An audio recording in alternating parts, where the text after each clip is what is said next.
Salut, c'est Black Ink. Salut, c'est Omen. Bon bah, bienvenue à tous pour ce nouveau format de vidéo où, comme vous pouvez le voir, bah voilà, on est deux. Ça y est, on a dégagé un deuxième duo épique sur la carte JCE TV hein, avec Omen. Alors Omen, est-ce que tu peux nous présenter un peu le concept de vidéo qu'on va commencer aujourd'hui? Alors, aujourd'hui, on va explorer plutôt les campagnes. Donc, dans ce nouveau segment, Une contrée sauvage, l'idée, c'est de réfléchir quels sont les meilleurs investigateurs, les meilleurs pools investigateurs, les meilleures équipes qui sont taillées pour chaque campagne. En fait, ça part de plusieurs échanges où on a pas mal de joueurs qui sont en demande, qui vont engager une campagne en se disant quel investigateur je vais devoir prendre. Et donc, c'est de là qu'est partie l'idée de ce segment. Alors un petit point, si jamais vous souhaitez découvrir la campagne et faire un blind run, et voilà et le faire en étant vierge de tout élément sur cette campagne, on vous invite à éteindre cette vidéo parce que il y aura du spoiler. Alors, je vais te laisser à Black Ink, l'occasion, l'opportunité, l'honneur de nous faire état de la campagne qu'on va observer aujourd'hui. C'est Carcosa. Donc, je reviens rapidement sur le concept de la vidéo. Évidemment, on va essayer de se détacher uniquement des investigateurs entre guillemets les plus forts, parce que sinon vous imaginez bien que très souvent, au fur et à mesure des campagnes, les mêmes noms reviendraient. On va aussi de temps en temps essayer de vous donner quel type d'investigateur ou quel investigateur irait bien avec la campagne, quelle campagne lui permet entre guillemets de dévoiler toute ou partie de son potentiel, puisqu'on le sait très bien, voilà, il y a des investigateurs, c'est connu, qui sont très très forts, d'autres qui le sont moins, mais pour autant qui peuvent s'adapter particulièrement ou en partie à la campagne en cours. Donc comme j'ai dit, aujourd'hui on va vous parler de la campagne La Route de Carcosa. On va vous parler tantôt de la campagne classique, tout en peut-être agrémentant de quelques éléments du renouveau. Pour autant, je sais pas ce qu'en pense Omen, mais je pense pas, sur cette campagne en tout cas, que ça modifie énormément le choix d'investigateurs qu'on a à vous proposer. On est d'accord. On reste sur la même dynamique avec le renouveau. Le renouveau va apporter peut-être un peu plus de complexité à la campagne, mais on n'a pas de grands bouleversements, on n'a pas de grands changements comme on peut avoir avec le renouveau du cercle brisé, où on va avoir une statistique, une caractéristique qui, dans le renouveau, est accentuée par rapport à la version de base, même si dans la version de base, elle était déjà un peu en pointillé, une caractéristique comme étant une caractéristique forte, en l'occurrence l'agilité. Donc là, on va observer plutôt la campagne en standard en s'affranchissant du renouveau et faire des petits points sur le renouveau. Alors, je vous propose qu'on commence par le commencement. On va observer en premier lieu la classe gardien. Black Ink, si tu avais une petite présélection à nous faire sur la classe gardien, quelle serait-elle? Sur la campagne de Carcosa, un élément qui revient de façon assez récurrente, voire même à chaque scénario, c'est la gestion des horreurs. La campagne de Carcosa se caractérise vraiment par le fait qu'elle nous inflige beaucoup d'horreurs et il faut réussir à les gérer. Et pour ça, le premier gardien qu'on peut citer et qui nous vient naturellement à l'esprit pour ceux qui ont une collection légèrement avancée, c'est évidemment Caroline's Fern.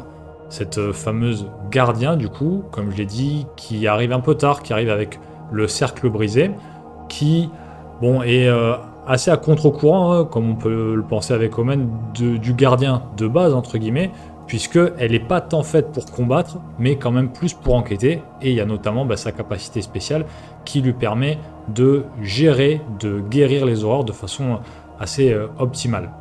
Qu'est-ce que tu en penses, toi, Omen, de Caroline ?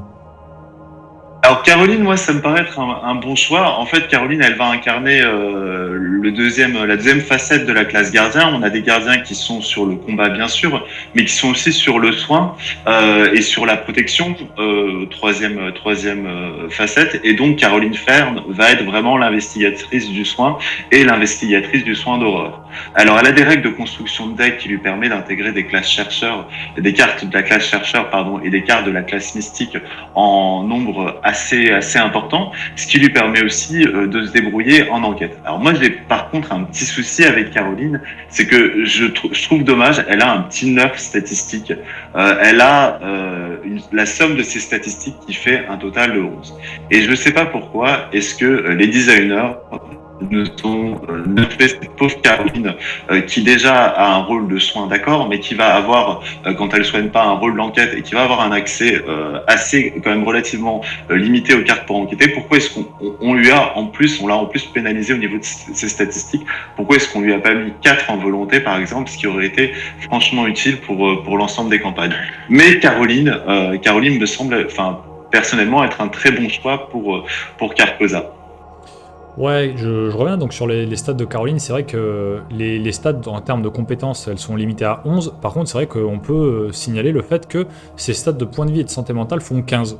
Curieusement, 6 plus 9, c'est Ouais. fait 15, alors que la plupart des investigateurs, c'est 14. C'est vrai que effectivement, c'est un choix qui est assez curieux.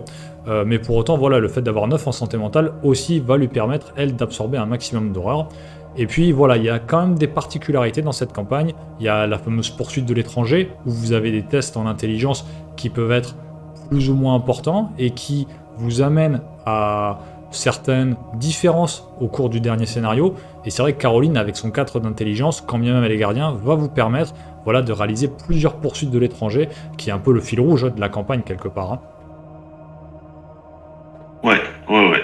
Voilà pour Caroline. Est-ce qu'on a d'autres gardiens qui peuvent pas mal se dégager? Dans l'absolu, au fait, pour Carcosa, la classe gardien est une classe qui est plutôt ambivalente parce que c'est pas une classe qui a une bonne santé mentale, mais à côté de ça, c'est une classe qui va pouvoir soigner notamment les horreurs et surtout, c'est une classe qui combat très bien. Et le deuxième aspect de la campagne de Carcosa, c'est que c'est une des campagnes qui castagne le plus. Et donc, il va falloir mettre le paquet dans la gestion des ennemis et choisir un gardien pour la route de Carcosa, ce sera de toute façon un bon choix. Est-ce qu'en dehors de Caroline, on a d'autres investigateurs qui peuvent se dégager? Moi, j'en ai un, j'ai une petite idée. C'est, on va faire un ajout assez récent, mais en regardant la campagne, on s'aperçoit qu'il y a quand même un petit défi de mobilité dans la campagne de Carcosa, avec sur le premier scénario déjà, on doit faire des allers-retours entre les différents endroits du théâtre. Sur le scénario, le spectre de la vérité, donc le troisième scénario, on doit courir après les cultistes et en gros on doit faire en sorte que l'intrigue n'avance pas par les cultistes. Donc on a aussi un défi de mobilité avec des cultistes qui vont être générés uniquement dans des lieux vides. Dans l'asile, bien sûr, on a un défi de mobilité. À Paris aussi, on a un défi de mobilité. Dans les catacombes aussi, il y a que les deux derniers scénarios où les choses, on va dire, se tassent un peu de ce côté-là. Et donc, pour ça, moi, je pensais, pourquoi pas, à Léo Anderson avec sa meute de chiens. Ouais, effectivement, ça peut être clairement un bon choix. C'est vrai que cet aspect mobilité, c'est vrai que globalement, on a tendance à se dire, bon, les maps, les cartes dans Carcosa sont pas si grandes que ça. Maintenant qu'on a vu Innsmouth, qu'on a vu au confond de la Terre, on se dit, bon, finalement, Carcosa, c'est pas si grand que ça. Mais en fait, voilà, il y a vraiment cette logique d'aller-retour. C'est dans l'asile, on descend aller chercher notre ami Daniel dans sa cellule, et après il faut remonter au-delà du jardin. Dans le premier scénario, si jamais l'homme au masque blême pop pas au bon endroit, pop pas du bon côté, bah, il faut faire des allers-retours. La société des historiens, voilà, faut jongler entre les étages. C'est beaucoup d'allers-retours. Et effectivement, la mobilité, moi je le voyais pas comme ça au début, mais je m'en suis aperçu sur mes derniers runs, c'est vraiment un enjeu de taille dans Carcosa, parce que ça consomme beaucoup d'actions, et avec les fameux chiens de traîneau, Léo va pouvoir avoir un gain d'action en termes de mobilité qui va lui permettre, mine de rien, de s'affranchir, ou en tout cas de pallier à ces allers-retours qu'il va devoir faire au travers des maps, et aussi, comme tu le disais dans le spectre de la vérité, potentiellement échapper à l'organisme. Alors, est-ce qu'on a un troisième investigateur gardien qui pourrait se dégager pour Carcosa? Après, je sais pas ce que tu en penses, mais comme tu l'as dit, il y a beaucoup de gestion d'ennemis, et un gardien, effectivement, il est là pour tabasser, pour combattre, pour essayer de d'écumer, de nettoyer les différents lieux. Pour autant, voilà, quand vous allez jouer surtout en multi, peut-être que vous allez être un peu submergé par ces ennemis, et vous n'aurez pas forcément la capacité, l'endurance pour, on va dire, tous les gérer en un seul tour, voire même en 2 tours. C'est pour ça que je me dis, quelque part, qu'un investigateur comme Tommy Muldoon, ça peut être intéressant de le jouer, parce que sa force, en partie, ça va être de voir en fait ses différents soutiens, ses différents alliés mourir pour les recycler en munitions pour Becky. Ça peut être intéressant. Je sais pas si tu y avais pensé à Tommy Muldoon. Moi, je trouve que c'est un choix Non, qui peut non. se faire. Non, moi j'avais mis, je m'étais dit en 3 peut-être Marc Harrigan, un peu par défaut, un peu pour, on va dire, claquer la carte Marc Harrigan une bonne fois pour toutes et se dire que, alors Marc Harrigan, qu'on se le dise, c'est l'un des meilleurs gardiens du jeu, avec les ajouts récents du renouveau du cercle brisé et miroir sacré XP. On peut faire des choses assez folles avec Marc Harrigan. Donc effectivement, il a un pouvoir de soin qui peut être assez important avec le miroir sacré XP, d'autant plus que comme il va utiliser sa capa pour s'infliger des dégâts, il va piocher les mélodies apaisantes qu'il va ensuite remélanger dans son deck. Mais maintenant que t'en parles, Tommy, effectivement, ça me semble être un choix qui est assez bon avec un petit bémol. Tommy, il va avoir aussi du coup beaucoup d'actions à dépenser pour mettre en jeu les soutiens qui tankent. C'est un peu le défaut de Tommy. Mais pourquoi pas Tommy avec peut-être un duo avec un investigateur qui aurait une capacité autour du fait de mettre des objets en jeu, par exemple, ou des soutiens. Je ne pense à personne, bien sûr. On y viendra tout à l'heure, mais Tommy me paraît pas mal. Alors si dans les 3, donc on a Caroline Fern, on a Léo Anderson et on a Marc Harrigan. Si on avait un qu'on devait choisir parmi les 3, ce serait lequel? Après là, c'est vrai qu'on se heurte un peu au format du jeu. Est-ce qu'on joue en solo? Est-ce qu'on joue en équipe? En tout cas, moi je dirais que si il fallait jouer Caroline Fern sur une campagne, ce serait sur celle-ci, parce que justement sa capacité se prête particulièrement bien pour gérer cette campagne. Je dis pas que s'il fallait que moi je fasse un run, je la choisirais elle, mais s'il fallait la jouer sur une campagne, je pense que Carcosa s'y prête particulièrement bien, au vu de ses stats, quand bien même on l'a vu, elle a été un peu nerfée. Je pense que c'est un investigateur qui peut bien se débrouiller, et après surtout en équipe, elle aura toute sa plus-value pour venir faire un rôle de soutien et enquête pour ses comparses. Alors je vais te rejoindre sur Caroline, et je vais te rejoindre sur Caroline sur un point aussi, c'est que en regardant les lieux en regardant les lieux de Carcosa, on n'a pas besoin de sortir les glyphes archaïques pour Carcosa. La force, le potentiel d'investigation qui est requis sur Carcosa est plutôt faible par rapport à d'autres campagnes. D'autres campagnes où il va y avoir vraiment la pression sur les découvreurs d'indices parce que, par exemple, on peut pas révéler le lieu tant qu'on n'a pas vidé le lieu précédent des indices. Là, Carcosa, c'est relativement pépère pour l'enquêteur. On a beaucoup de lieux avec un indice par investigateur, et donc finalement ne pas avoir la meilleure enquêtrice de jeu, mais avoir une enquêtrice qui se débrouille et qui en même temps accessoirement soigne des horreurs, ça peut être un très bon choix. Donc moi je vais te rejoindre sur le gardien. On va choisir à contre-courant Caroline parce que c'est la campagne aussi où s'il faut sortir Caroline de son classeur, c'est Carcosa. C'est ça. Bon, bah du coup, je te propose qu'on enchaîne avec les chercheurs, et je te laisse la main pour nous dévoiler le premier chercheur dont on va vous parler. Alors, le premier chercheur, alors moi, personnellement, j'ai eu beaucoup de mal à sélectionner des chercheurs parce que, alors, non pas qu'ils soient mauvais pour la campagne de Carcosa, mais finalement, par rapport à la dynamique de la campagne, ils se valent plus ou moins un peu tous. Donc, on a déjà dit qu'il fallait de la mobilité sur la campagne, une mobilité relative, donc pourquoi pas Ursula Dawn. Ursula Dawn, elle peut aussi intégrer le miroir sacré, elle peut intégrer les 2 versions du miroir sacré, et donc en alternative à Caroline Fern, on peut tout à fait envisager une Ursula qui va enquêter, qui va soigner, et qui va, comme il y a beaucoup d'ennemis, aussi être un petit peu plus indépendante vis-à-vis des ennemis en arrachant 1 ou 2 esquives. Ouais, clairement, moi c'est aussi un des choix que j'avais retenu. Hein. Voilà, ce défi encore une fois de mobilité, Ursula peut nous aider clairement à le gérer.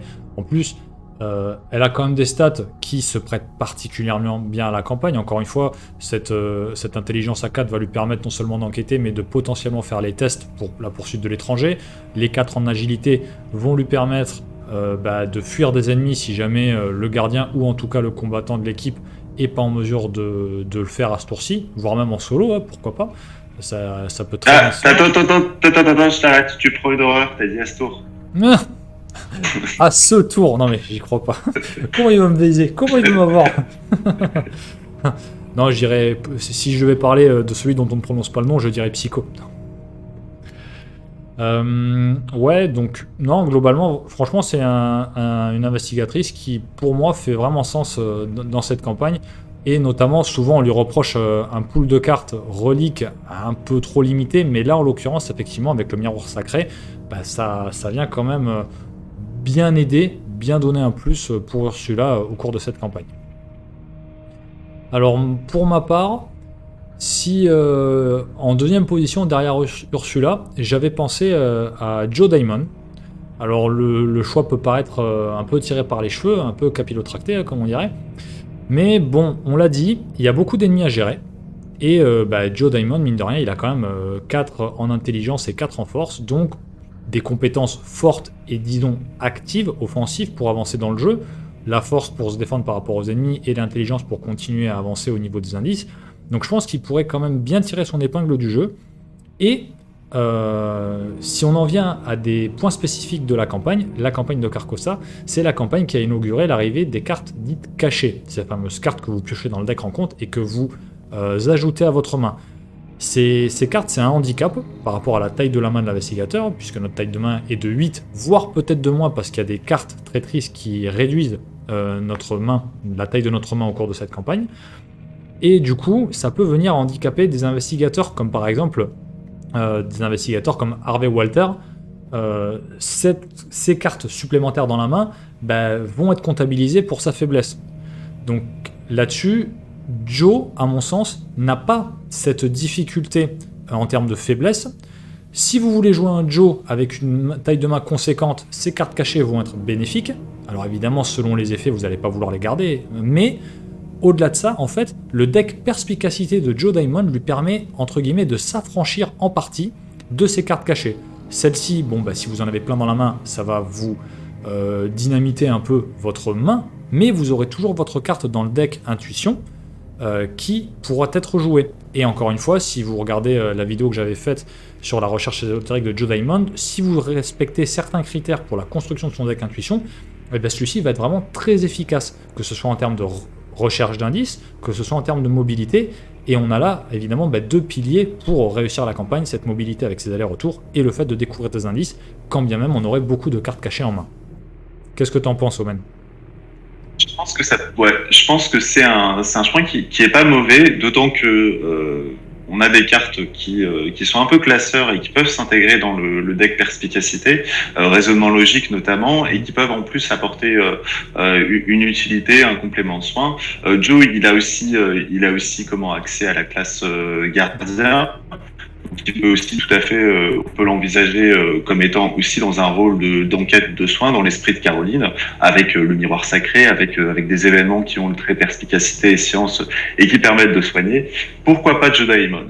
Alors après, moi, le souci que j'ai, parce que pour l'instant, on a parlé des investigateurs, mais on a finalement, en dehors de Léo Anderson, on a évoqué très peu d'investigateurs qui ont une bonne volonté, et malgré tout, Carcosa, ça va rester comme les premiers cycles, un cycle, on va dire, qui, au niveau des traîtrises, va être très traditionnel et qui va mettre à l'épreuve la volonté avec quasiment exclusivement des tests de volonté dans les decks rencontres. Et donc, la petite faiblesse qu'on va avoir avec Joe, c'est sa volonté qui est de 2. Et donc, il va être tout autant fragile qu'un truand pour faire face à ce deck rencontre. Je rajoute quand même un petit bémol. Moi, le principal bémol que je vois avec Joe, c'est surtout sur le scénario 4 à l'asile, c'est la camisole. Parce que Joe utilise quand même beaucoup de soutien objet, outils notamment, on se rappelle de sa carte signature qui lui permet d'avoir entre guillemets 4 mains. Et c'est vrai que la camisole de force lui posera un vrai problème si jamais vous le choisissez. Après voilà, moi je sais que je le tenterai, mais c'est vrai qu'il faut l'avoir présent à l'esprit, le scénario de l'asile peut lui poser des problèmes à l'égard de ses soutiens. Ouais. Alors, en numéro 3, qui est-ce qu'on prendrait ? Ah c'est ton tour, hein. Alors, moi, j'ai une petite idée comme ça, hein, c'est l'investigatrice de la campagne. Elle peut intégrer de la classe survivant, elle peut jouer sur la du précieux souvenir, par exemple, en adoptant un archétype récup, pourquoi pas Minty-Pan. Alors c'est un peu cramer la cartouche mine pour Carcosa, mais après tout mine c'est comme Marc, c'est une investigatrice qui est extrêmement puissante, c'est une des meilleures investigatrices du jeu, donc elle a pas, enfin voilà, elle a pas plus que ça d'autres campagnes qui vont la mettre en lumière, donc mine pour sa capacité à jouer de manière récursive des précieux souvenirs depuis sa défausse en enquêtant avec une différence de 2 avec le soutien récup, ça peut être un choix pour sécuriser, tanker en fait les horreurs qui sont infligées par la campagne. Et puis Mine, elle va avoir une volonté de mystique et une bonne intelligence. Et bon, on l'a dit, Carcosa met à l'épreuve la volonté, mais elle met aussi à l'épreuve l'intelligence. On a des traîtrises qui fonctionnent à l'intelligence. On a les chez Carcosa qui sont une traîtrise, qui est une traîtrise qui met 2 fatalités en jeu et on peut s'en débarrasser uniquement en enquêtant de manière traditionnelle. On a toutes les actions de discussion qui marchent à la volonté et à l'intelligence et dans ce contexte, voilà, une investigatrice qui est bonne dans les 2 compétences et qui en plus va pouvoir se rajouter des icônes à l'appel avec le totem macabre avec ses capacités signature, c'est un bon choix pour Carcosa.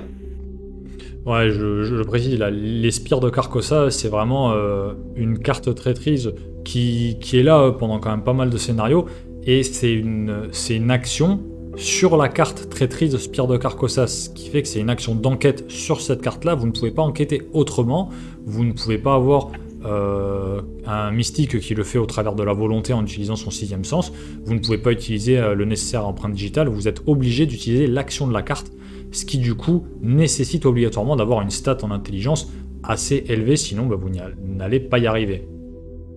Et d'ailleurs, c'est curieux que le renouveau ait pas corrigé ça, qu'on n'ait pas eu une carte un peu alternative avec une réaction qui nous dise, au lieu de découvrir un indice, défausser une fatalité des clochers de Carcosa. Non, là, on est vraiment sur. Enfin, je me souviens, on avait réfléchi à l'aborder avec 2 mystiques, ou biclassés mystiques, qui avaient chacun 2 d'intelligence, et on s'est dit, avec les clochers de Carcosa, on risque de souffrir. Alors, je vais quand même tempérer mon propos parce que sur cette campagne, on a l'intrigue qui va avoir un comportement qui n'est pas forcément le comportement habituel d'une intrigue. C'est-à-dire qu'on va avoir des scénarios où notre objectif sera de faire avancer l'intrigue. Je pense au scénario à Paris, le spectre de la vérité. Suivant les configurations et les choix qu'on a fait, en fait, l'objectif c'est de survivre.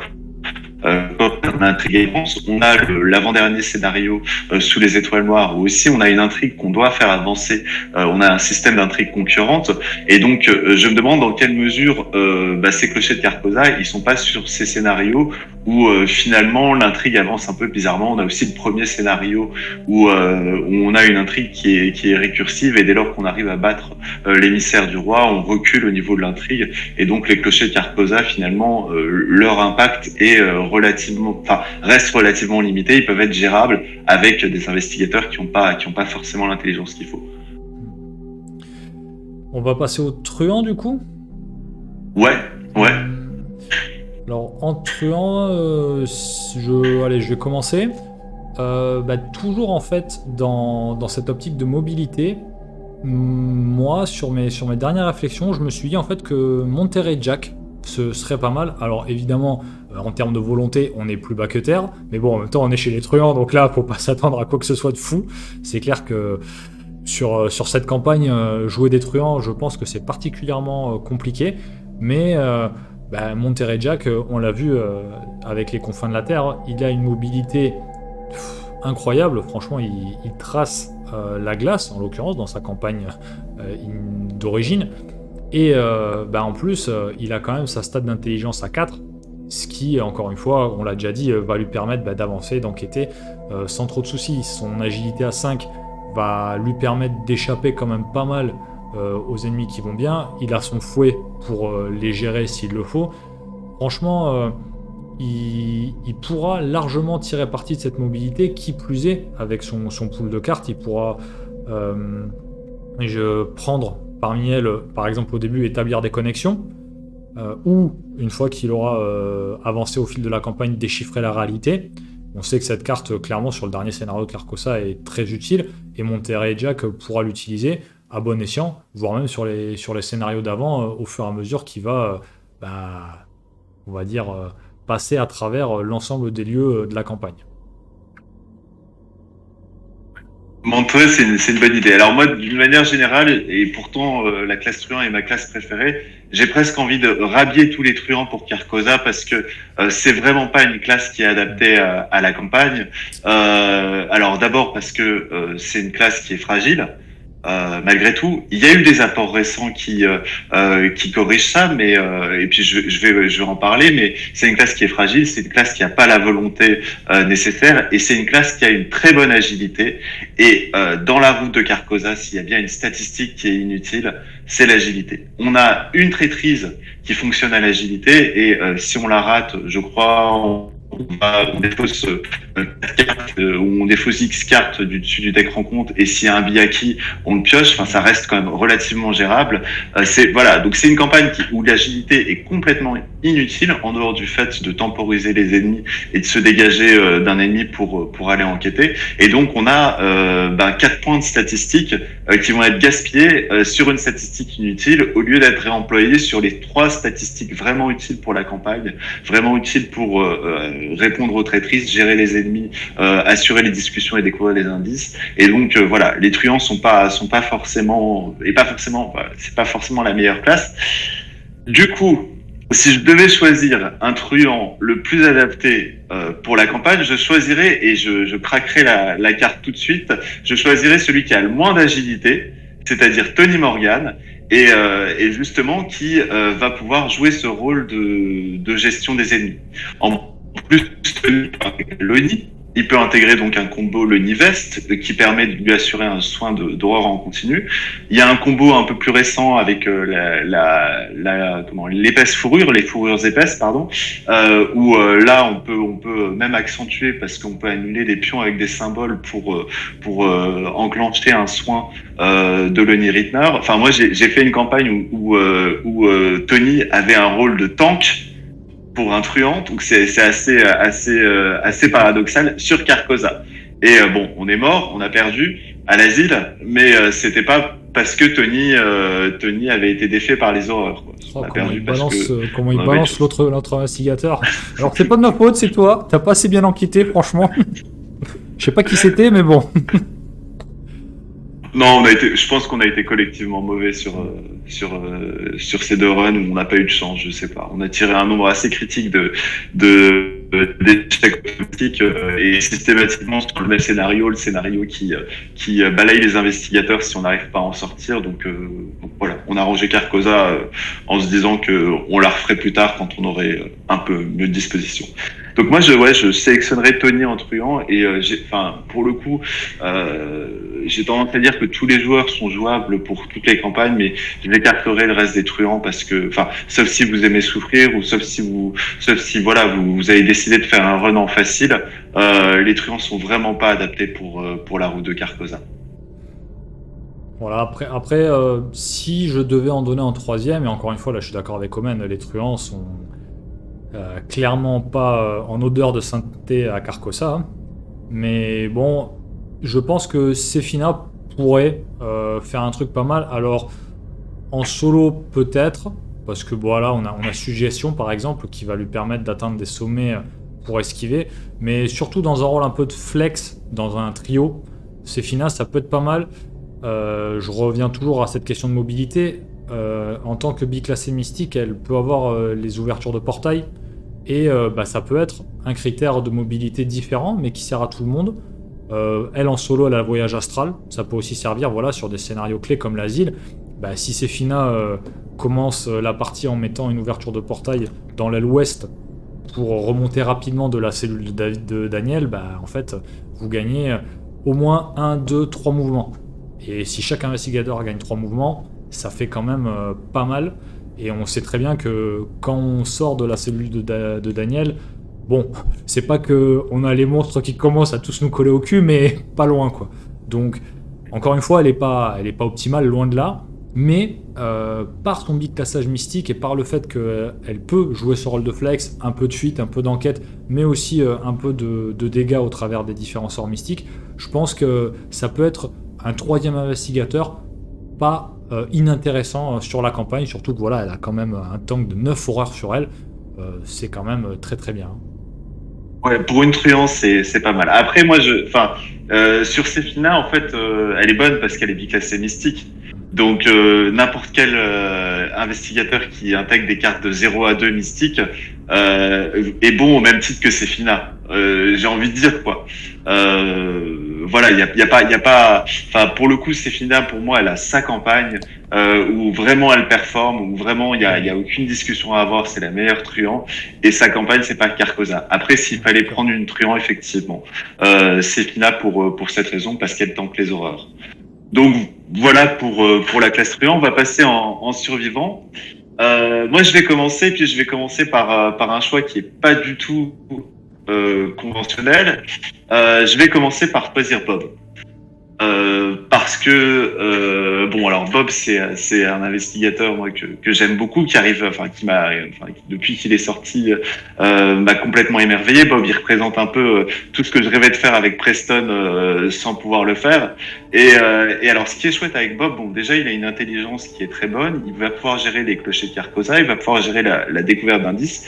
Il va pouvoir aussi avoir ce rôle qu'on peut donner à Caroline, c'est-à-dire un rôle De soigneur. Ouais, de soigneur, voilà. Il va pouvoir jouer sous le contrôle d'autres investigateurs des éléments de soins. Donc on pense aux précieux souvenirs. On peut aussi penser à des choses qui n'occupent pas d'emplacement. Il y a un combo, par exemple, la pipe combinée au bandage. Ça permet d'apporter un soin en rapide. Donc c'est deux actions de la capa de Bob.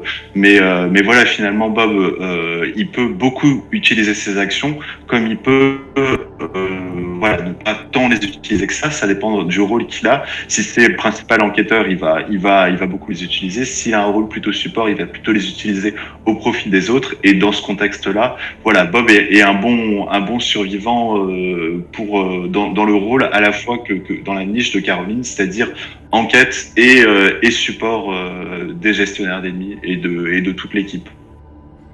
Ouais, je suis assez d'accord avec ce que tu dis. C'est vrai que bon, moi, Bob, je l'ai pas encore joué, mais voilà, on sent qu'il y a ce potentiel de support. De toute façon, on voit qu'il a été fait, entre guillemets, pour ça. Et le fait de pouvoir arroser les autres investigateurs avec différents soutiens objets, bah, c'est quand même un point fort non négligeable avec les différentes possibilités de soins qu'on peut apporter, ou les possibilités de tank, évidemment. Bah, Alors, il y a un petit point aussi, ouais, c'est que Bob, il a intérêt à avoir une main pleine. Parce que il va pouvoir défausser, faire avec les moyens du bord lors de la phase d'entretien. Et donc du coup, au même titre que Joe, c'est pas un investigateur qui va souffrir d'avoir des cartes cachées dans sa main. Au contraire, il va en bénéficier parce qu'il va pouvoir jouer de manière très récursive, faire avec les moyens du bord, et donc du coup augmenter son pouvoir d'investigation par la même. Je t'ai interrompu, je suis désolé. Non, mais remarque très pertinente. C'est vrai que j'avais pas vu ça comme ça, parce que comme je dis, je l'ai pas joué, mais ouais, c'est sympa, c'est à prendre en compte clairement. C'est vrai que cette mécanique cachée, c'est pas dans toutes les campagnes, mais en l'occurrence, c'est bien de l'anticiper, de la prévoir et de la prendre en compte sur le choix de ces investigateurs. Si je devais continuer du coup, un peu dans cette optique de tank, moi je trouve que William Yorick est pas mal pour cette campagne. Alors, tout le monde sera pas forcément d'accord, mais il a pareil une capacité de récursion pour venir rechercher notamment son précieux souvenir, pour entre guillemets pallier les 6 points de santé mentale qu'il a. Le précieux souvenir va remonter très très vite de sa défausse, il va être vite renvoyé dans la défausse au vu du nombre d'horreurs que fournit la campagne, mais avec tous les ennemis qu'il a tapé, tout ce qu'il va pouvoir envoyer William Yorick, il va pouvoir avoir cette récursion de façon très très rapide, et ce qui va lui permettre de se frayer un chemin de façon assez efficace, moi je pense, au niveau de la campagne. J'avais fait, donc du coup, il y a un peu plus d'un an maintenant, un run solo survivant difficile avec William Yorick, et je m'étais imposé comme règle de n'avoir que les cartes de la boîte de base et du renouveau de la boîte de base, plus les cartes de Carcosa et le renouveau de Carcosa. Donc vraiment pool de cartes très très limité. Il y a le compte-rendu sur le forum, d'ailleurs je m'étais loupé sur l'asile et c'était Dr. Show qui m'avait dit bah non là tu t'es trompé et en fait tu peux continuer. Et finalement j'avais réussi à gagner la campagne. Alors ça avait été chaud patate, mais il arrive à tanker, il arrive à gérer les ennemis. Alors j'ai pas gagné tous les scénarios, typiquement le spectre de la vérité, je me suis fait éclater. Je crois que j'avais fait 2 ou 3 tours et les Byaku m'avaient complètement écartelé. Mais finalement, William avait réussi à gérer la campagne à lui tout seul. Et enfin, en solo difficile, je pense, avec un pool de cartes aussi limité, c'est quand même pas mal. Ouais, excellent gestionnaire d'ennemis, excellent tanker d'horreur. Il peut être un très bon polyvalent aussi. La preuve, bon investigateur solo. Il a accès à la classe gardien qui lui apporte des éléments de découverte d'indices, dès lors qu'il tue des ennemis. Il a accès aussi à des cartes survivantes qui lui permettent d'enquêter, malgré le fait qu'il ait 2 d'intelligence. On a le vieux porte-clés qui va pouvoir aussi jouer de manière récursive. On a regardé ce que j'ai trouvé. Enfin voilà, William Yorick, moi je pense qu'il est parfait pour cette campagne. Il est parfaitement taillé pour Carcosa. En troisième, juste rajouter un petit truc pour William. On n'a pas tous le même avis sur Carcosa. Moi, je trouve qu'en termes d'XP, elle en donne pas non plus tant que ça. On met à part la civilisation oubliée qui est une véritable mine d'or, un Eldorado, hein, mais c'est vrai que moi sur Carcosa, j'ai jamais réussi à avoir un nombre d'XP de ouf. Je pense pas avoir fini une seule fois avec ne serait-ce que 29 XP sur Carcosa. Et la carte signature de William, mine de rien, avoir un petit surplus d'XP, moi ça m'a fait du bien sur mon run, clairement. Ouais. Oui, je suis d'accord. En troisième, alors on a dit qu'on avait une campagne qui infligeait des horreurs, où il fallait de la volonté et de l'intelligence. Qu'est-ce qu'on peut nommer? Quel investigateur augmente sa volonté et son intelligence en recevant des horreurs? Calvin. Ouais, Calvin évidemment. Calvin, on a un investigateur qui va tirer bénéfice de la mécanique de la campagne pour y faire face et qui va du coup être excellent aussi bien en enquêteur où il va très rapidement monter à 4 en intelligence. Il va bénéficier d'objets qui permettent d'enquêter en classe survivante qui sont assez chouettes. Il y a la boussole de marin par exemple s'il décide de jouer pauvre. Il y a le vieux porte-clés. Il y a tout le pool de survivants avec les moyens du bord qui sont assez chouettes. Il peut aussi se jouer en polyvalent. On a des cartes aussi qui permettent d'assurer cette polyvalence. On a frappé au filet. Enfin, voilà, on a fait un recherche ésotérique sur Calvin. Donc, on ne va pas développer sur Calvin, mais évidemment, Calvin est un survivant qui est particulièrement adapté pour cette campagne. Ouais, et, le truc moi que je trouve génial, c'est vraiment sur ce dernier scénario où entre guillemets ta santé mentale n'importe plus. Calvin peut atteindre des stats stratosphériques. Et tu te dis vraiment, c'est le combat entre le roi en jaune et le roi en rouge. Et là, tu fais, wow, qu'est-ce qui va se passer? C'est ça, ouais. Le roi en jaune et le roi en rouge, ouais, c'est pas mal ça. C'est pas mal, ouais. Pour ça, c'est vrai que Calvin, c'est pas forcément facile de le jouer, faut le reconnaître. Mais c'est tellement énorme quand tu dis, bon, c'est bon, j'ai un Calvin, il a 21 en intelligence et en volonté. Qu'est-ce qui se passe maintenant? Donc, sans parler du fait que tu peux te stuffer en début de campagne, quoi. Tu prononces le mot en début de scénario, tu prononces le mot qu'il faut pas prononcer et bim, tu te prends une horreur, tu montes à 3, 4, et puis très rapidement, voilà, t'as ce qu'il faut pour jouer ton rôle, quoi. Non, donc bien Calvin, bien. Après, bon, il faut contrôler, il faut avoir des éléments de tank et de soins en conséquence. On va peut-être pas du coup mettre l'accent sur les cartes qui vont nous infliger des dégâts et des horreurs, puisque ces cartes-là entre guillemets, ce sera les effets de scénario, et on va du coup plutôt mettre le paquet sur le fait d'encaisser, mettre des jets connus pires par exemple, ou voilà, des précieux souvenirs ou d'autres choses qui vont nous permettre d'assurer du côté encaissement, encaissement santé mentale. Alors, dis-moi. J'allais rajouter juste, ouais, d'un certain côté, là, l'esprit d'humanité, rajouter des pions maudits dans le Chaos Bag, à partir du moment où tu atteins des sommets à 20 intelligence et tout ça, tes tests, tu peux avoir tes 10 jetons maudits dans le Chaos Bag, je pense que t'en as plus rien à faire, quoi. Ouais, oui, oui. Oui, oui, oui, oui, mais il faut se dire que. Alors, en solo, oui, je suis d'accord. Par Ah oui. contre. Oui, non, sur la- Bon, les gars, moi, je fais mon petit chemin, vous, par contre, si vous piochez les maudits, j'en ai plus rien à faire, c'est pas mon problème. Ouais, c'est clair. Après, si on est avec quelqu'un qui veut traduire le grimoire maudit, enfin la carte étudiée maudit, voilà, pourquoi pas, hein, mais il faut jouer maudit. Et il faut une table maudit qui a tout ce qu'il faut pour se blinder contre les maudits. Voilà, en dehors de ça, ouais, en multi, on va éviter de. Enfin voilà, on va utiliser le maudit avec parcimonie si on n'a pas une table qui joue maudit. Alors, j'ai fait les choses un peu à l'envers sur l'ordre des classes parce que j'ai un peu squeezé les mystiques. Je m'excuse auprès de tous les mystiques. Donc on va passer à la classe mystique. Je vais te laisser commencer sur la classe mystique. Bon, bah après, sur la classe mystique, je pense qu'il y a pas de secret. Tout le monde y pense et tout le monde a envie de la voir à l'œuvre. C'est la serveuse, c'est Agnès, clairement.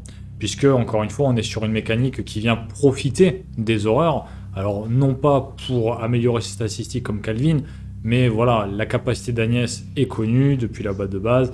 Le fait de se voir infliger une horreur lui permet, une fois par phase, d'infliger un dégât à un ennemi dans son lieu. Évidemment, bah, ça en fait une gestionnaire d'ennemis largement compétente et clairement parmi les favoris, à mon sens, en tant que combattant sur cette campagne.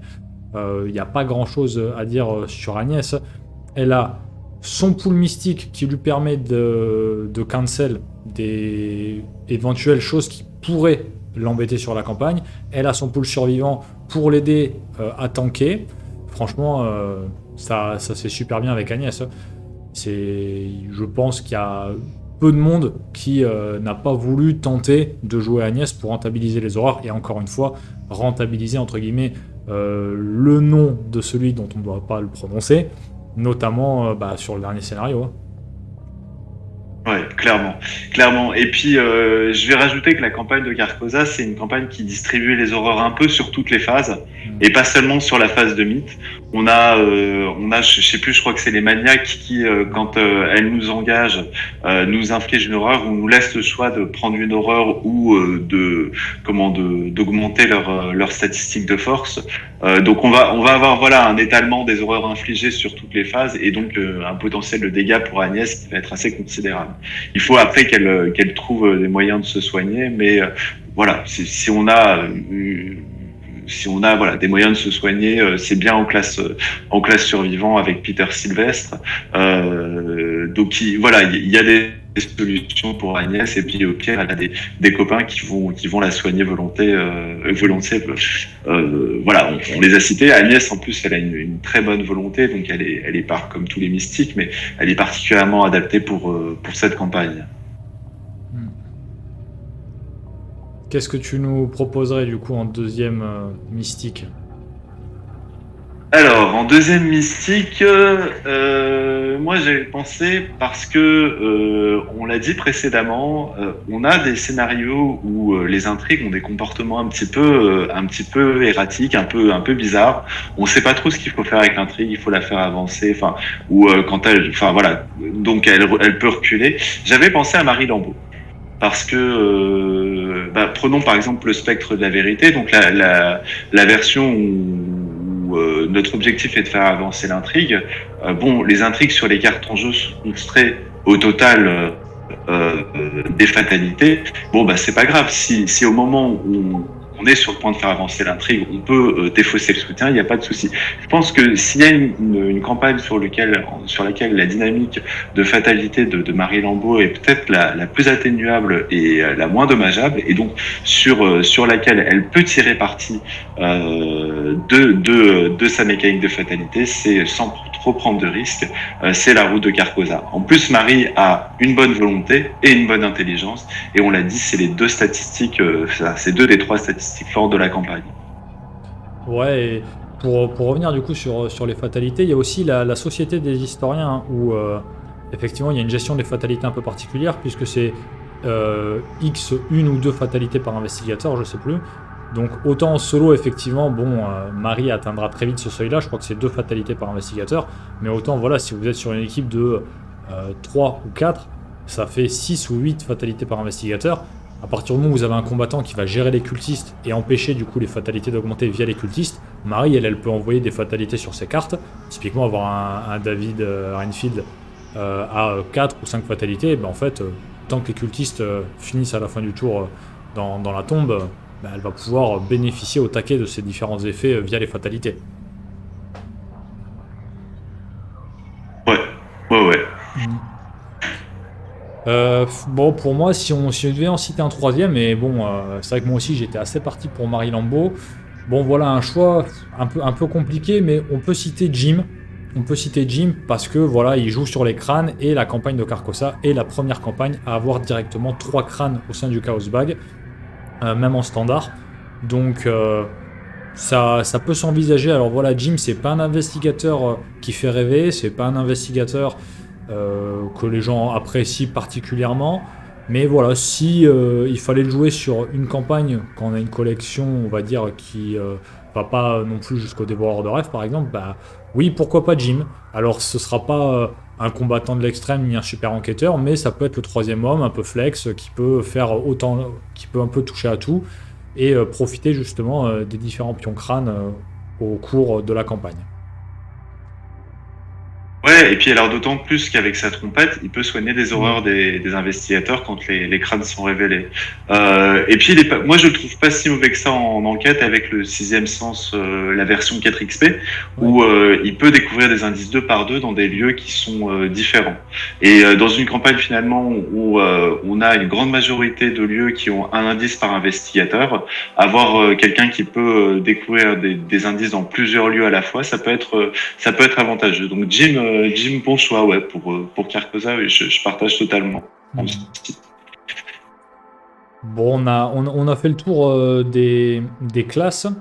Donc après, on s'était dit qu'en deuxième partie, on pouvait vous proposer des différentes équipes pour gérer la campagne. Alors évidemment, voilà, les différentes équipes vont découler un peu des investigateurs qu'on vous a déjà proposés. Ça semble normal, on va pas commencer à vous proposer des choix qui n'ont absolument rien à voir avec ce dont on vous a parlé, sinon ça veut dire qu'on a raconté un peu tout et n'importe quoi. Alors est-ce qu'on parle des investigateurs en solo? Ouais. Alors, vas-y, Blaking. Si tu devais partir en solo sur Carcosa, tu partirais avec qui? Moi, je suis déjà parti en solo sur Carcosa avec William Yorick, comme je l'ai dit, et ça s'est bien passé. C'était pas facile, mais ça s'est bien passé. Et je suis aussi parti en solo avec Agnès. Alors voilà, Agnès, encore une fois, au niveau de l'enquête en solo, c'était un peu compliqué, mais si vous avez un pool de cartes un minimum étoffé, ça posera pas de problème particulier. Après voilà, il y a toujours cette fameuse question des spires de Carcosa, mais en solo, ça peut se gérer. Surtout, encore une fois, comme on l'a dit, la mécanique liée aux fatalités, parfois, est un peu trompeuse, n'est pas conventionnelle, et ce qui fait que c'est pas si handicapant que ça. Donc en fait, déjà, sur les choix qu'on vous a donnés, moi, j'ai déjà fait en solo difficile avec ces 2 investigateurs. Donc si je devais aujourd'hui entamer la campagne avec un autre investigateur en solo, là, pour le coup, pour le fun, pour essayer, parce que je ne l'ai pas encore joué, moi, j'aimerais bien le tenter avec Monterey Jack, honnêtement, pour essayer de pousser au maximum cette logique de faire des allers-retours et ne pas souffrir de ce que j'ai souffert auparavant, c'est-à-dire ce manque de mobilité avec William et Agnès, puisqu'avec Agnès, j'avais pas pris d'ouverture de portail, je crois que j'avais juste un voyage astral, mais qui m'avait pas servi des masses sur la campagne. Donc ouais, je pense que j'essaierai de tester vraiment, de jouer un Speedy Jack pour aller vraiment le plus vite possible et pas me faire déborder par les ennemis, justement. Ouais, pourquoi pas. Alors en plus, Jack, il peut sur le deuxième scénario assurer pas mal de discussions. Alors pas celles qui fonctionnent à la volonté, mais à la limite, il va les abandonner. Mais toutes celles qui fonctionnent avec les ressources et le nombre de cartes, avec sa capacité signature, il va pouvoir, s'il est suffisamment mobile, réussir à gérer les discussions sur le dernier roi, soit en ayant beaucoup de cartes dans sa main, soit en ayant beaucoup de ressources dans son pool de ressources. Bon, et toi, du coup, tu partiras avec qui, potentiellement? Alors moi je suis pas un grand joueur en solo. Je suis pas un grand soloteur. Je joue surtout en duo. Donc je vais vous dire avec qui je partirai en duo. Moi je partirais sur un duo. Alors j'hésite franchement entre. Alors clairement gestionnaire d'ennemis, Agnès me paraît être l'une des deux meilleures avec William Yorick. Et puis en indice, on l'a dit, on a Caroline et on a Bob. Et j'aurais bien envie d'essayer un duo Agnès Bob avec voilà le combo que j'ai décrit, la pipe et les bandages pour que Agnès puisse se soigner des horreurs directes, enfin en rapide et sans action. Et donc voilà, ouais, je tenterai ce petit duo avec évidemment une mention à Caro puisque c'est sa campagne et que voilà, soigner Agnès sur Carcosa, c'est un peu sa raison d'être. Donc voilà. Ouais, c'est sûr que Pour Caro, bien sûr. le tandem Agnès-Caro, il a été identifié par énormément de joueurs très très vite quand Caroline était sortie. C'est super efficace. Effectivement, ouais, le fait de donner à Bob ce rôle de enquête, soutien auprès d'Agnès, c'est sympa. Moi, tu vois, je serais tenté d'essayer un Marc Bob, pour le coup, avec justement Bob dans cette même optique, pour soigner Marc avec les bandages notamment, et pour permettre en fait à Marc d'abuser aussi de sa capacité, de celle de Sophie en tout cas, de s'infliger des dégâts pour avoir ses +2 et monter sur des stats assez importantes pour réussir des tests clés. Je pense que ce sera assez sympa à jouer et surtout ça permet à Marc d'avoir une pioche de fou encore plus importante que si on le jouait sans Bob. C'est extrêmement sale. C'est extrêmement sale. On met sous le contrôle de Marc une carte qui lui permet de se soigner automatiquement en dégâts après qu'il s'en soit infligé. Et en plus, cette carte est défaussée une fois qu'elle a plus de provisions, donc elle repart en défausse de Bob, qui va pouvoir la rejouer avec récup de manière infinie. Là, franchement, on est sur un truc où, enfin, pour moi, on casse le jeu, quoi. On rajoute ça et le miroir sacré XP, on est sur quelque chose qui est extrêmement fort. Peut-être une petite faiblesse en volonté pour notre tandem, mais ouais, c'est assez solide. Et puis après, même sans forcément aller jusqu'à laisser les bandages aller dans la défausse, les bandages, ce sont des provisions. Bon, bah, si on a assez d'XP, on peut tout simplement avoir des planques à XP qui rajoutent en fait des provisions sur les bandages pour les garder en jeu. Donc, Marc, à partir du moment où il a les bandages, franchement, il sera pas increvable, c'est pas vrai, mais il va atteindre des niveaux ouf. Déjà que c'est pour moi un des meilleurs investigateurs du jeu. Franchement, là, ce tandem-là, voilà, il y aura ce problème de volonté, c'est certain. Mais du coup, on va pouvoir un peu se concentrer sur ce problème de volonté pour essayer de le résoudre. Parce qu'à côté de ça, bah, Marc, en termes de test, il sera tranquille, quoi. Ouais, parce que sur la volonté, Bob, par exemple, peut utiliser le whisky du Tennessee, ce qui l'amène à 5 en volonté. On peut envisager, par exemple, on est de retour. Petit souci technique, donc on a été coupé. Donc on était sur le whisky du Tennessee qui donnera à Bob en tout cas une valeur de compétence suffisante.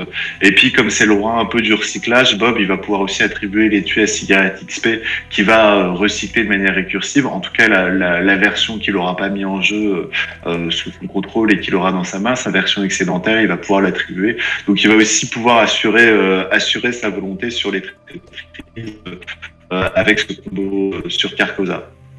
Ouais, et puis tu vois, je retrouve plus le nom en français, mais dans les confins de la Terre, on a ces fameuses composures qui sont revenus, là, niveau 3. Ces talents qui avaient été complètement éclipsés, qui nous étaient arrivés justement avec Carcosa. Et les versions les 3 appelons, XP, ouais. Ouais, les appelons, c'est ça. Les versions 3 XP, typiquement, bah, Bob, sa version 3 XP, donc en truand, lui donne +1 de volonté, +1 d'agilité. Bon, c'est quand même pas mal. Pour Marc, bon, l'entraînement au combat, je sais pas s'il serait joué honnêtement. Le plus en force, plus en agilité, je suis pas persuadé qu'il en ait besoin.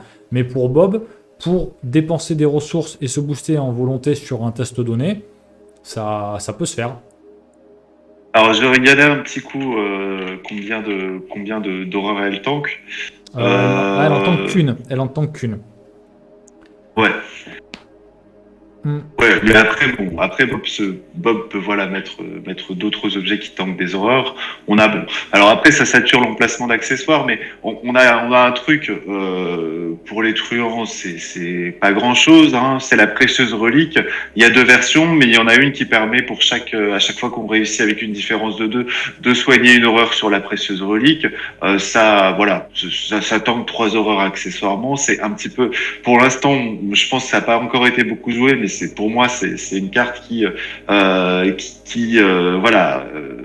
C'est un peu la clé 10 du tank pour les truands, parce que je vois difficilement comment, dans une classe où on est habitué à réussir avec une différence de 2, comment est-ce que voilà, cette carte ne peut pas être considérée comme étant une solution valable dans une des classes les plus fragiles.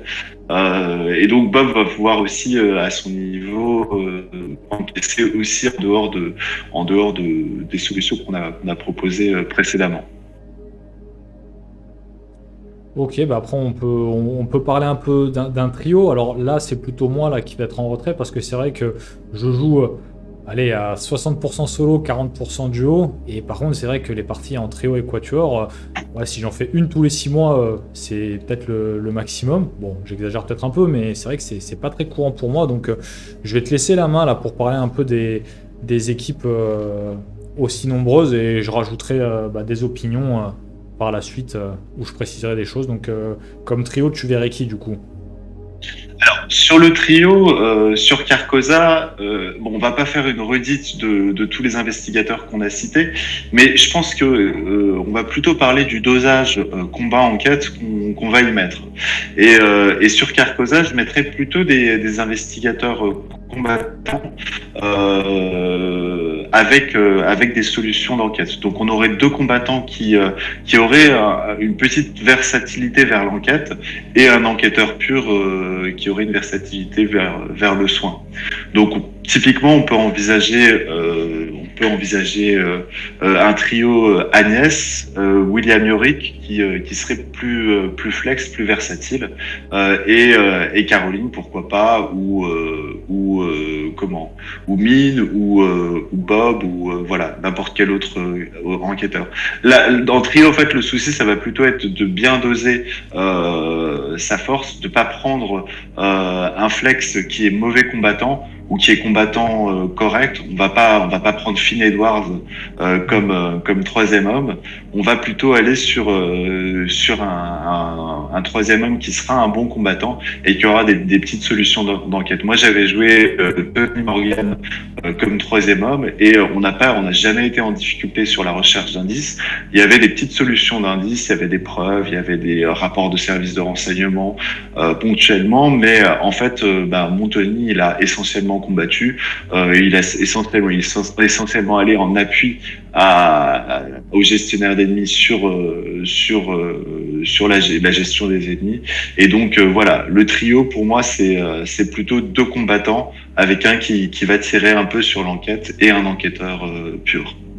Et Calvin en troisième homme, possible, pas possible, avec par exemple l'engagement solennel pour que les autres lui refilent leurs dégâts et leurs horreurs. Peut-être un peu trop Ouais, lent. ouais, ouais. Non, non, c'est pas mal, c'est pas mal. D'autant plus qu'avec le coup près, il va pouvoir faire des choses assez efficaces. Donc on aurait d'ailleurs plutôt un Calvin qui tournerait autour du coup près. Et qui s'apporterait des solutions pour qui l'enquête serait faite nature entre guillemets avec sa valeur de compétence qui serait assurée par les horreurs sans avoir plus de cartes qui lui permettent d'enquêter, sans intégrer la boussole de marin ou regarder ce que j'ai trouvé. Ça peut être un choix assez solide, voilà, avoir un Calvin combattant mais qui va décrocher des indices parce qu'il a tellement d'horreur sur lui qu'il a une valeur de compétence suffisante pour réussir cette enquête. Ok, ok. Bah, et si, bon, du coup, après, bon, on en avait discuté avant la vidéo, c'est vrai que si on parle de Quatuor, en fait, bah, ça va venir faire le conglomérat des deux binômes, notamment, qu'on vous a présenté avant. Je pense que là-dessus, on est d'accord. Je pense que si on présente une équipe, Agnès, Caro, Marc, Bob, franchement, j'ai du mal à en voir comment cette équipe ne roulerait pas sur la campagne, en fait. Ouais. Tuez Carcosa, vous prenez ces 4 investigateurs et voilà. Et vous aurez voilà, un moyen de poutrer celui dont on ne doit pas dire le nom assez rapidement, d'aller au bout du roi en jaune. Et puis voilà. Voilà. On peut aussi envisager un Léo avec ses chiens. Alors, ce qui est marrant, c'est Léo et les chiens sur la route de Carcosa, c'est extrêmement fluff. Hein. On l'imagine arriver à l'asile ou au théâtre ou en pleine soirée mondaine avec ses chiens.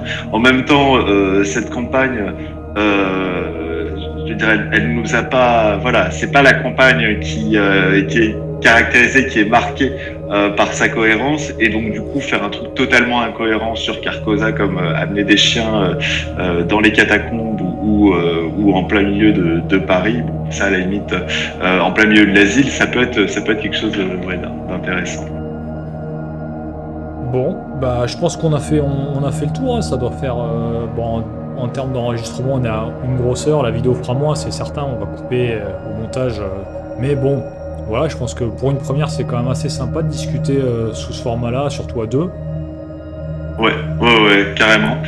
Si vous avez des suggestions pour faire évoluer le format, si vous avez envie qu'on parle d'une campagne suivante, la première campagne, on l'a tirée au sort, mais après tout, on peut envisager de lancer un sondage sur le Discord des JCE-TV et que voilà, vous nous disiez quelle est la campagne sur laquelle vous souhaitez qu'on s'oriente. Voilà, on a commencé, moi je pense, à réfléchir en réfléchissant à Carcosa, on a commencé à réfléchir sur les autres campagnes en se disant, bah non, elle est plutôt pour telle campagne et lui il ira plutôt sur l'autre campagne. Donc voilà, n'hésitez pas à nous faire un retour sur ce format. Est-ce que ça vous plaît? Est-ce que vous voulez qu'on continue? Est-ce que vous voulez qu'on parte sur autre chose? N'hésitez pas, on est là pour vous servir. Donc la parole est à vous. Voilà, sur ce point. Bon, bah, ça marche. Bah, merci Omen. Et puis, bah, du coup, on vous souhaite à tous de bonnes parties. On vous dit à la prochaine vidéo.